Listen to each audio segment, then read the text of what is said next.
Simoney, welcome to the Wroxhill 10 to 1. Thank you very much. And how have you been keeping during lockdown?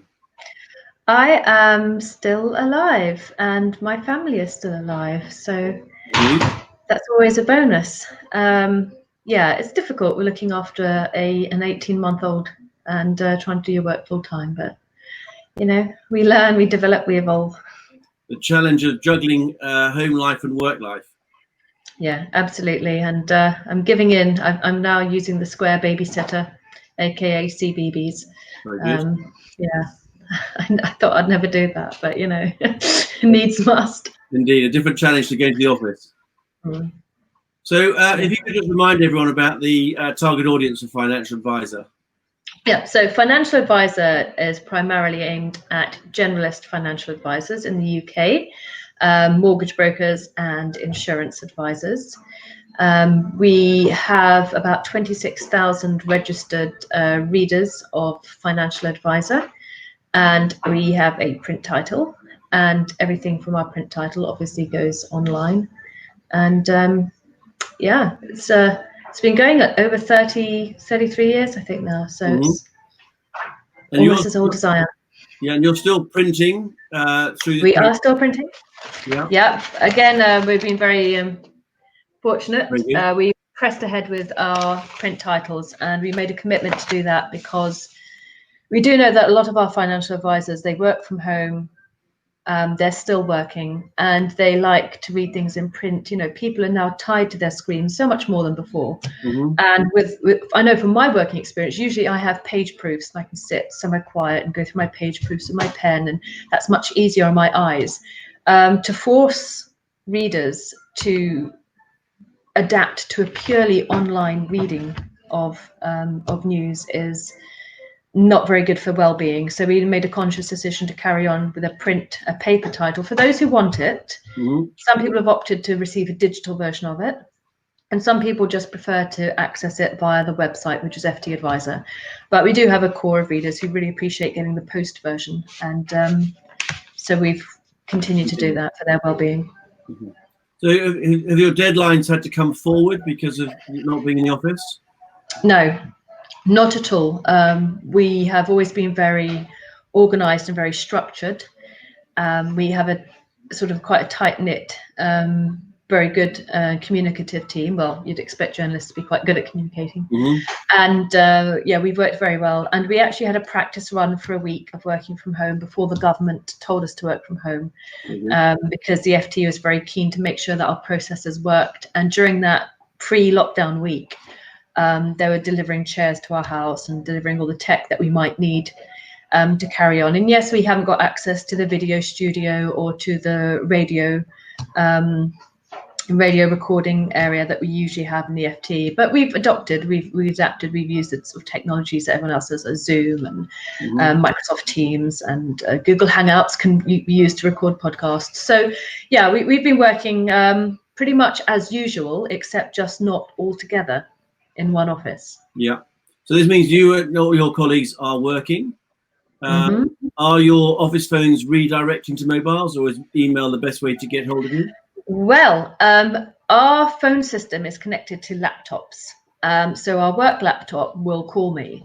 I have found that not always great, because actually my own personal computer that I'm using now is a PC, and it's so much better for so many things, particularly all the Adobe programs that I need to use to proofread things. So I tend to just hand out my personal mobile to people and say that this is my personal mobile, let's arrange a call now, or we do it via Google Hangouts and we'll talk here. But no, anyone can get hold of us on the usual phone numbers, and if they can't, then an email's fine. Drop me an email, I'll call you back, or you can call me.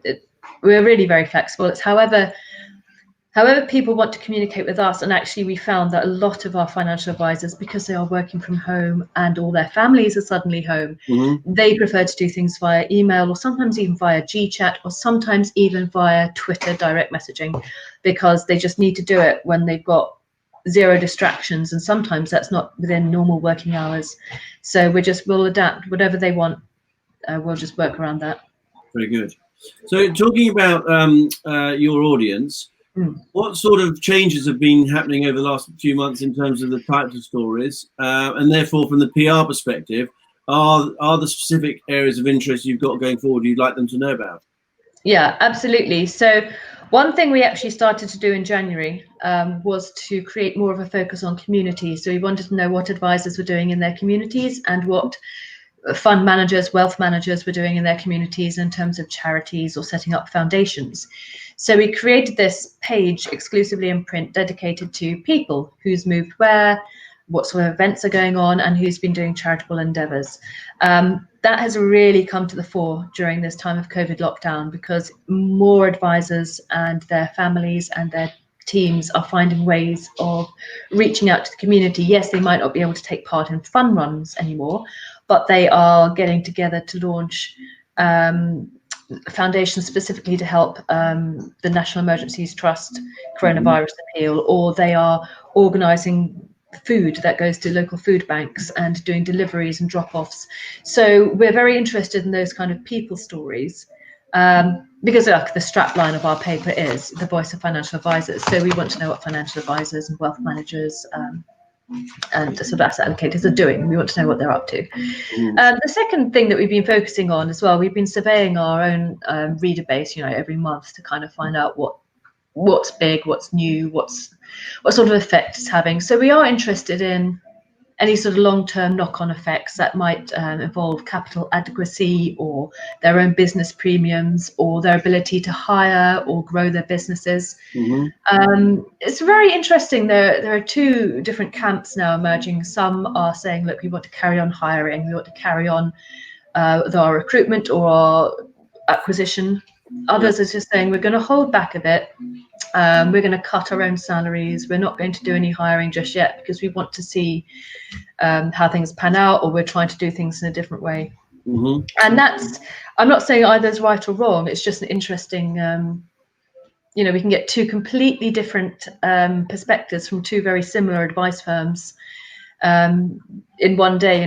We can find out these things. So it's interesting to know how they're sort of reacting and responding to the crisis. And many of them are saying, look, we used to only be able to do 3 or 4 client visits a week. Now we can do 3 or 4 client visits a day, using Zoom or using Skype, and adapting in a way that they just didn't want to adapt perhaps beforehand. But we have found that financial advisors are a very evolutionary bunch. They'll take whatever. I'm sorry, my son's just crying. Well, I can hear him. He has just removed all the tea towels from the drawer and is wearing them on his head. And this is very good. So they take whatever's thrown at them, and they find new and brilliant ways to talk to their clients. And this tech has helped them perhaps deliver a slightly lower cost service, which might bring in more maybe younger people or people with less to invest. And it might actually really help towards building a sustainable business for them. So that's the kind of news that we want to create. What are you doing? How does it help your business? We're not just interested in what impact COVID's having on you right here and now. I want to know what impact is it having now, and what can you do to make your business thrive. So that's kind of where our editorial line is going. What are you doing? How are you doing it? How can you thrive and grow as a result? No right or wrong to it, but we just want our readers to be here in 10, 15, 20 years, and we want to be here in 10, 15, 20 years. So if they're not, we're not. So it's in all our best interests to look into this. Lovely. So I'm conscious we've got just about a minute to go, but you talk about the use of modern technology. I mean, one of the biggest challenges for the is engaging with the younger audience. I mean, do you feel that actually this lockdown pandemic is going to help them find ways to start engaging with the under 30s? Definitely. I had one financial advisor tell me that his client called him via Zoom, and instead of just doing the client finances like they're normally doing, they had all the young people in the background, and the man called his young kids, like 15 to 20 or whatever it was, over, and the advisor talked to all of them as a family about financial advice. Now, when that man sort of eventually passes on and his children get the inheritance, the children are going to already have a relationship with that financial advisor. Mm-hmm. They've talked to him over Zoom. They've used technology to engage with the young people, and it won't be long before advisors are just, using some kind of tech service on their mobile phones to engage with young people. That's the way the world is going, and I think lockdown has given them a really good chance to see into the family home and to get the youngest people in the family home thinking about money and about saving. Perfect.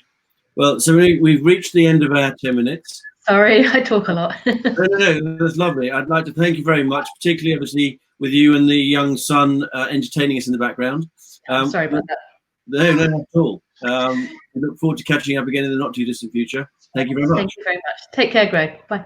Bye.